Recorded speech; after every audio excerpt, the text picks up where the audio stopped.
Hello and नमस्ते welcome back to my new blog अनि स्वागत छ तपाईँहरूलाई अनि सन्चै हुनुहुन्छ होला म पनि सन्चै छु भन्दै आजको भिडियो म यहीँबाट सुरु गरिरहेको छु अनि सो फाइनली हाम्रो यस्तो छोरी चाहिँ गाउँ जाँदै हुनुहुन्छ अनि हाम्रो बुढियाहरू पनि यहाँ गाउँ जाँदैछन् साली र बुढी अनि उहाँहरू चाहिँ रेडी हुँदै हुनुहुन्छ उहाँ अनि यता हेर रहेछु उहाँ तिम्रो बेबीलाई पनि देखाइदेऊ न उता फर्क्यौ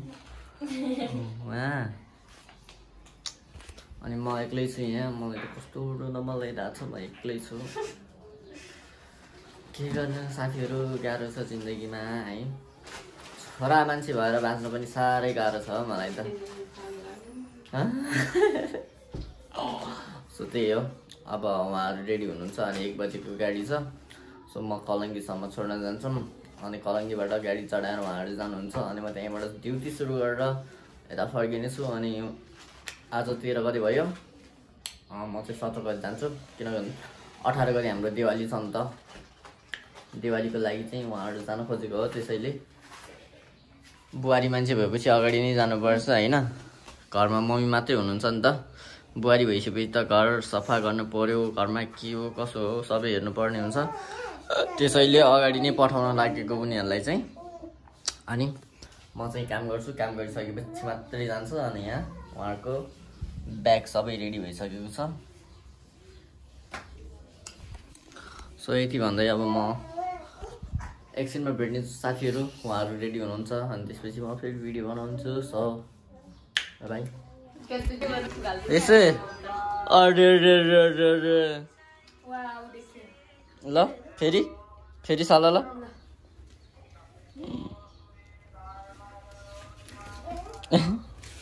ल गाइजहरू रेडी भइसकेको छु यहाँ म एकचोटि रुइदिनु क्या हो तीनजना चाहिँ मलाई चढेर जाँदै हुनुहुन्छ है साथीहरू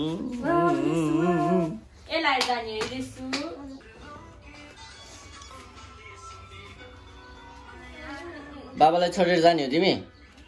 मलाई नलाने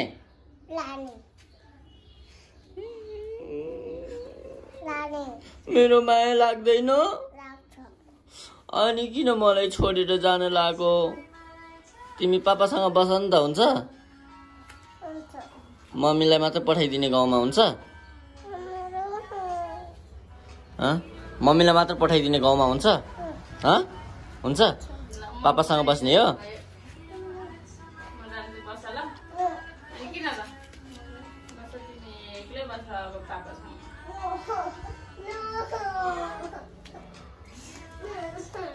पापासँग बस्ने नि छोरी हस् न पापाको माया लाग्दैन म गएँ त्यसै बाई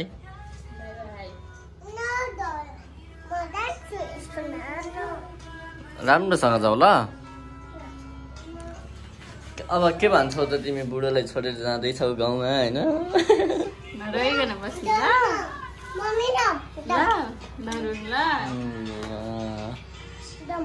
कहिले भात पकाएर खुवाउँछ मलाई म खाँदिनँ म बिस्कुट र चिया खान्छु ल अब बिहान बेलुका बिस्कुट लिएर आउँछु नि चियासँग खान्छु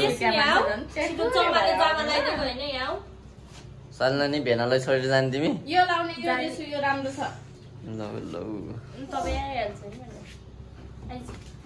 तर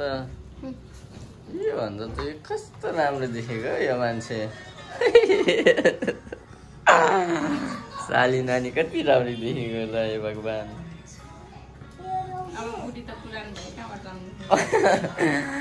त्यसो नभन न बुढी भनेको बुढी नै हुन्छ रिसो यता हेर न त्यसो नभन न छोरी भनेको छोरी नै हुन्छ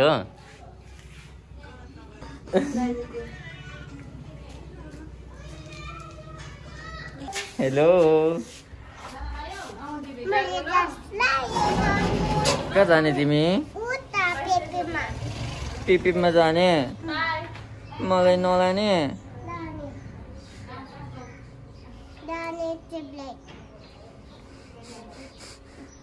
मलाई रुनमा लाग्यो छोरी रुइदिम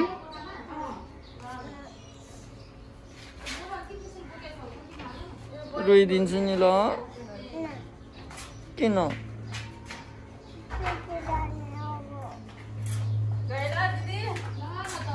ल ल राम्रोसँग जाऊ ल है र साथीहरू उहाँहरू चाहिँ जानु लाग्नु भइसक्यो अब म पुऱ्याउनु जान्छु म स्कुटर निकाल्छु पुऱ्याउँछु पिपी जाने हो रहेछ ल ल हेलो बाई सल्लाह गरिदेऊ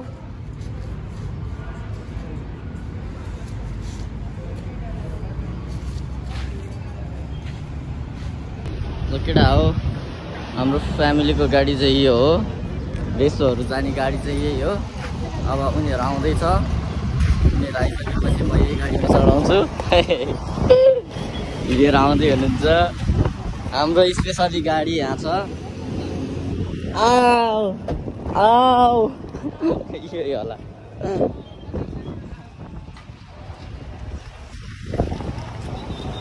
ल सबैजना राम्रोसँग जानु होला कृपया है मलाई छोडेर ल हेलो गरिदेऊ तपाईँलाई माया गर नि त ल हालिदेऊ सात आउने छोरीको अर्को पनि देऊ सात आउने छोरीको मलाई पनि गर नि त नि थ्याङ्क यू ल साथीहरू अब उहाँहरू गाडी चढेर जानुहुन्छ अनि यहीँबाट म काम जान्छु उहाँलाई गाडी चलाउँछु अहिलेको लागि सोच्यो यति नै हो है अब यहीँबाट बिदा लिन चाहन्छु बाई यसो घर गएर कल गर हस् पापालाई कल गर्ने कि नगर्ने ल ल चल्ला नि भेनालाई के भन नि त नि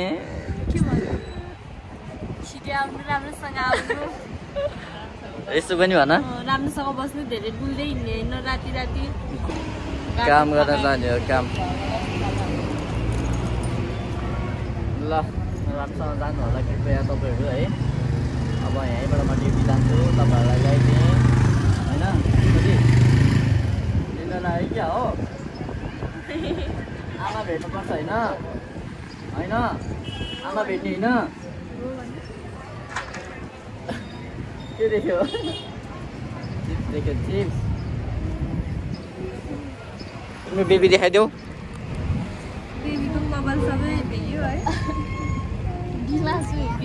घर गएर धेरै चकचक नगर हस् हस् ल सो साथीहरू म चाहिँ ड्युटीबाट आउँदा आउँदै किनकि त्यही बाटो परेको थियो अनि मेरो बुढीको साडी अर्डर गरिराखेको थियो त्यही साडी मैले लिएर आएँ है सो यति भन्दै म फेरि पनि घरतिर लागेँ बाई बाई सो गाइज म चाहिँ काम सकेर कामबाट आइसकेको छु अब एकदम ढाड दुख्या छ जिउ सबै दुख्या छ खाजा पनि खाएको छैन भोक लागिसक्यो होइन सो अब मेरो गाडीलाई ठिक नलाउनु पर्यो मेरो गाडी यार ए साँच्ची घर पो गएको छ त है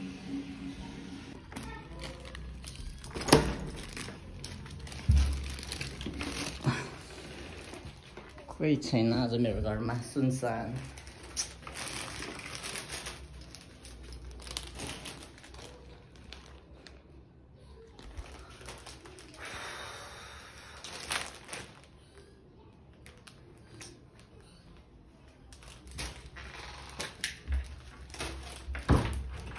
कोही नै छैन आज मेरो घरमा सुनसान छ कामबाट आएको थाकेर आइसकेँ खाजा खाऊँ न बुढी भने पनि छैन गाउँ गएको छ है एक्लै छु अब के गर्ने होला मलाई त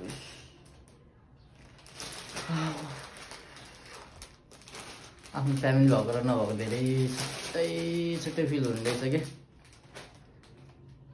अब म कामबाट आउने बित्तिकै मलाई भोक लाग्यो मेरो कम्बर दुख्यो कम्बर थिच्देऊ न भन्दा आफ्नो बुढी हुन्थ्यो आज आफ्नो बुढी नहुँदाखेरि साह्रै दुःख लाग्यो सो त्यही हो गाइज है अब आज एक्लै हुन्छु अनि मलाई भात पनि खान मन लाग्दैन किनकि धेरै भोक लागिरहेछ नि त आफ्नो बुढी आफ्नो बच्चा बिना मलाई भात पनि रुच्दैन है सो यस्तै म जस्तै हजुरहरूको हस्बेन्ड चाहिँ को हुनुहुन्छ उहाँहरूलाई मेन्सन गर्नु सक्नुहुन्छ है यो भिडियो सो मलाई चाहिँ कस्तो भने आफ्नो फ्यामिली आफ्नो बच्चा आफ्नो बुढी नहुँदा चाहिँ मलाई केही पनि खान मन लाग्दैन है। बिहान पनि उनीहरू जान लागेको थियो अनि म बेलुका घरमा एक्लै हुन्छ नि त, अनि के गर्ने कसरी बस्ने कसरी खाना बनाउने, मलाई खाना बनाउन आउँदैन नि त। अब खाना कसले बनाइदिन्छ के गर्ने होला, एक्लै पनि खान मन लाग्दैन। खाना बनाउन आए पनि एक्लै पनि त खान मन लाग्दैन मलाई होइन।